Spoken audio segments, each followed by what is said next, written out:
Welcome, listeners.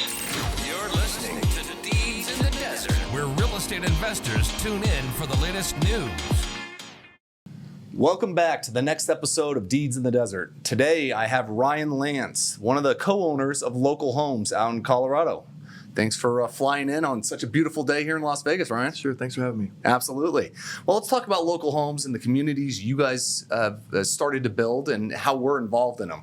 So if you wouldn't mind, I'll just go community by community in which we currently lend in and just have you give a kind of an overview of how things have gone and how they will continue to go. Let's start that off maybe down in Colorado Springs and talk about Jackson Creek. That sounds good. So Jackson Creek was a community that we purchased last spring, I believe, and finished lots that we bought from a friend of mine, actually, Jeff Mark, who, when I worked for Richmond American Homes here in Las Vegas, Jeff worked for me as a land acquisition specialist. And I didn't know that. Yeah, he runs a fairly good-sized development shop in Colorado Springs now. And so we purchased lots from him. A single-family community that is our best community, both from a sales pace perspective as well as a margin perspective. Great. So it's going really well. We're adding a new plan there called the Gianna, which I think we're about 30 days away from breaking ground on, which is good. It's another ranch plan, single-story plan, which we've had good traction with the plans, the Reese and the Tinley that we've got there right now. Perfect. Two things I'd like to kind of touch on there. One is you said you bought finished lots. That's kind of outside of your typical norm. What made it so attractive to buy a finished product as opposed to land and go do the work yourself? Our preference is to buy finished lots, Pat. We haven't had an opportunity to really do that in a meaningful way since probably 2015, and that's really just a function of the market. In Denver, the Colorado Front Range, including the Springs, we compete with all the public builders, and those guys entitle their own ground, develop their own ground, and then they build homes on them. So there's not a lot of old school kind of land development like we see even here, a little bit more in Vegas. So we're forced to do the land development ourselves. The market's a little softer now. And so there's some opportunities to buy finished lots, which is our preference. You don't have to guess what the market's going to be like in 4 years going through an entitlement process and a land development process. So we bought those lots and we're able to get going vertical pretty quickly. And so that's our preference. We're going to try to do more of that here over the coming years. Great. And the second thing I'd like to kind of touch base on is you said you're going to have a new product out there, which is the Gianna. What is the naming convention you typically use, and how does that kind of go back to local communities and the name behind it? Yeah, so when we started Lokal Homes, we came up with a name, right, for actual company. And everyone was like, how are you guys going to compete against the big public builders? And for us, we feel like we can run circles around the big public builders, being a smaller, nimble company, take advantage of market opportunities, just tell a different story to prospective home buyers. So right from the jump, we named the company Lokal Homes, kind of embracing that, what other people saw as a challenge. We kind of felt like it was going to be a strength for us. And then we had to come up with names names for our floor plans. And a lot of builders will have the Plan 97, Plan 102B, Plan, it's like very sterile names. And so from the beginning, we named all of our floor plans are named after the kids of our employees. And so we have all the different names, and they're all meaningful for one reason or the other.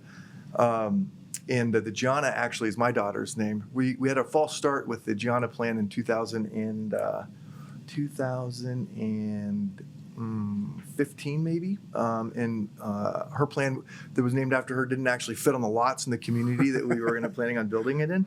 And so we got a resurrection of the Gianna plan here at Jackson Creek, so I got to take her down there and show it to her. Oh, I'm sure she'll be pretty stoked to hear that. Yeah, she definitely will be. Awesome. Well, let's keep it down in Colorado Springs and talk about the next big project that we've been involved with for quite a while now, which is Victory Ridge. Yeah. When did you get involved with that? How has it kind of evolved over the past few years? Yeah, so Victory Ridge is in a really, really great spot down in Colorado Springs on the north side of town. We bought our first batch of lots in Victory South, we called the project, the townhome product. And it was just getting reboot down there.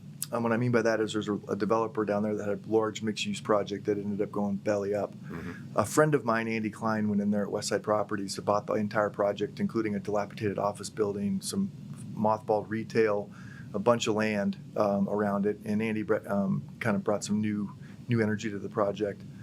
We had an opportunity to buy, I think we hundreds of lots down there. I'm not sure the actual number, but townhome lots a successful community in Victory South.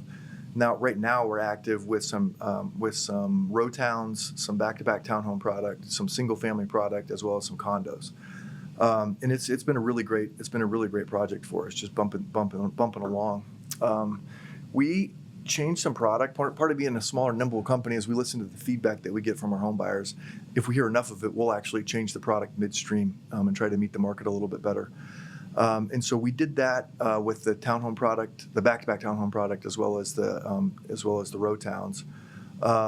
And we kind of have a shotgun approach down there right now. It's a little bit confusing, to be honest. When you drive into the community, we've got models over in the condos, models in the single family, models in both the townhome product. Signage is a little bit, the models look amazing, but it's kind of confusing for a homeowner to figure out or home buyer to figure out what to go look at. So we're in the process of launching a welcome center approach, which is going to be a really nice 4-office welcome center. Bunch of landscaping around it. The views are awesome. You look straight out at the Rocky Mountains at Pikes Peak, right out the front door there, and make the signage a lot easier. Everyone that's interested in the community will come directly to the welcome center. Salespeople will invite them in, talk to them, qualify them, see what home product would be the best fit for them, and then throw them in a golf cart and run them around and show them the actual model homes. And so I think that will really help our sales space, which has already been pretty decent. Perfect. And you brought up a different product you have out there, and maybe brought up a name that maybe most of our investors haven't heard of, which is back-to-back homes and row homes. What's the difference between a back-to-back and a row home? Good question. So the back-to-back product is what we call, it's really a fourplex product, and it's really a cool product. The footprint of it is a square, and you have two garages that face, the garages kind of back to each other. So you got 2 units on each side configuration, and it's highly efficient from a planning perspective. Evans and Hawley, a project that you guys are involved in, that project was exactly 10 acres, and it was a square, like super rectangle, like really efficient. We were able to get 197 units on that project, and the bulk of them are the back-to-back towns. So you get about 20 units to the acre with it. Smaller square footages, they're 12 to 1,300 square feet. And one of the really nice things about it is they have every unit is a corner unit. Because each is a corner unit, every unit's got a bunch of light coming into it. So it sells really well and people really like it. So you don't have any of those middle units that sell at a discount compared to the end units? We don't. Everything's an end unit, everything's a corner unit. So that's pretty good. And then the row towns are just what they sound like, right? It's just a townhome product. Garages in the front, it's real simple, just a straight up townhome product, more traditional townhome product. And those typically are a little bit deeper and usually a little taller as well, right? Yeah, it's a three-story product. Yep. Perfect. Yep. Great. And so you said another community is that style as well, which is Virginia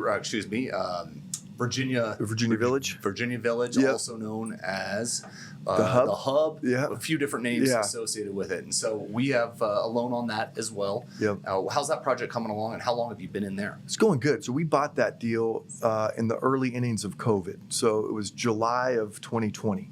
And when we closed on it, it was a pretty nerve-wracking time to be buying a big project like that. And it has been, I think, the best real estate deal of my life in terms of the way that we structured the land deal was really opportunistic and it worked out really well. And then the margins that we had through the run-up there after COVID, we were 30-40% margins. It's been pretty crazy. And you had nearly 200 units in there, and how many do you have left to go? Roughly. We have around 20 units left to sell and close. Everything's under construction. The community is what we call started out, meaning everything in the community is under construction. And we've got 8 townhome units left that are under construction. And then we've got, I don't know, is that 14 or something like this of the back-to-back townhome product that's all under construction and ready to close. So first or second quarter of next year we'll be out of there, and it's been a great project for us. It's a tough one to replace. That's what I was going to say. How do you replicate something like that? Obviously, you don't want COVID to happen to get an opportunistic deal like that. Right. But what was so special about that? Was it purely the basis? Was it the location? Was it the takedown strategy you had? What specifically enabled that to be such a home run deal? It kind of was all of it. There was originally a deal. Everything comes back to relationships in our business, as you know. And I was coaching that particular deal. was a friend of mine whose son I was coaching in football along with my son, who's the quarterback. We ended up buying a deal from these guys. It was a CDOT facility, a Colorado Department of Transportation facility, that they didn't need anymore. And so our seller took it through the entitlement process, and we partnered with them on it, but they got it rezoned and kind of worked the deal. And then we bought it just right at the perfect time, right before the big COVID run up in housing, and so really it was timing, it was location, it was a relationship deal, going into it. It was just kind of a, the imagination of a bunch of things that came together for us. Kind of a perfect storm when it comes to a It was. deal. I wish all the deals ended up like that, perfect storm stories, but that was a good one. Absolutely. Yeah. So those are the projects that we're currently involved in. You've got a few others that you're currently working in with banks and other lending institutions. We do. What do you have on the horizon? Is it going to be local, no pun intended, to Colorado? Are you going to look outside of the borders? Or how does that? How do you see your operation filling out over the next few years? Yeah, so that's a great question. So we closed on a deal 2 days ago, right by Park Meadows Mall. It's a 274-unit project. It has some of the back-to-back product we've been talking about in there. It's got some townhomes and some paired homes. And so we're excited about that one. The location's amazing. It's actually walkable to Park Meadows Mall. And so we're excited about that. That's a bit more of what I'll call our legacy business model. Going forward, we are going to try to find more finished lot opportunities, like I spoke about earlier. Every builder and literally every builder in our market has something for sale. So something on the land side for sale. Of course, they have houses for sale, but they're all selling lots. So we're going to focus on trying to buy 35 to 75 lot positions, finished lots, like up and down the Front Range. We need to expand our footprint into northern Colorado. It's been a good market up there, and it really operates differently than the Denver metro, and certainly differently than the Springs. So we're going to get some product diversification, a little bit more geographic diversification, but staying in the Denver Front Range. Gotcha. How do you see your price points changing and maybe your floor plans changing over the next 2 or 3 years? Yeah, so we're going to move our price point up. We have really been focused on keeping our price point down. It was a durable strategy for a period of time. Now with interest rates creeping up, kind of settling in around 6, it feels like, and then inflationary, headwinds, it impacts that first-time homebuyer quite a bit, And so Jackson Creek, as an example, we're selling 4 a month there, and we have really good pace, really good margins. And the average price point there is in the 8s, 830, 850, kind of as an average price point. So what we're finding in our market is the people that have money and want to buy houses. The first-time home buyers have been really impacted by the inflationary times that we're living in and the interest rates. So again, we just want to diversify. We like that buyer segment. It will come back. It's we're still kind of clipping along, just not at the same pace that we were before. And so we want to diversify and drive our price point up a little bit as an average price point. Gotcha. And so not only in Colorado Springs and Denver, but you'll be doing the same thing up north when you get in there. When you say northern Colorado, are you talking are you talking Fort Collins or where? I don't know if we'll go as north as Fort Collins, but we're actually looking at a deal in Berthoud, which is not too far from Fort Collins. We have a couple deals in Brighton that we're looking at, a deal in Commerce City, a deal over in Fort Lupton, which kind of a quiet little town but clips along.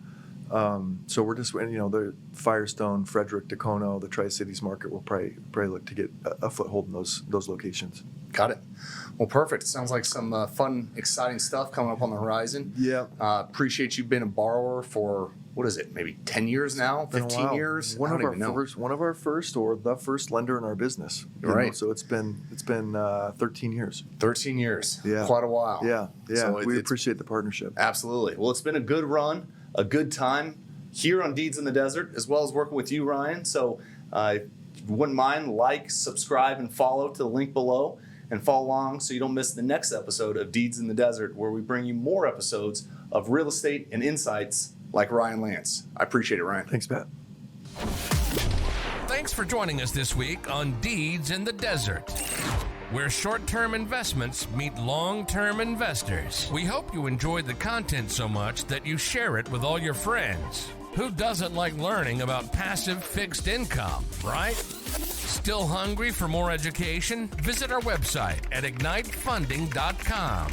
Or if you're ready to take the leap and start investing, give us a call at 702-761-0000 and schedule a free investor consultation.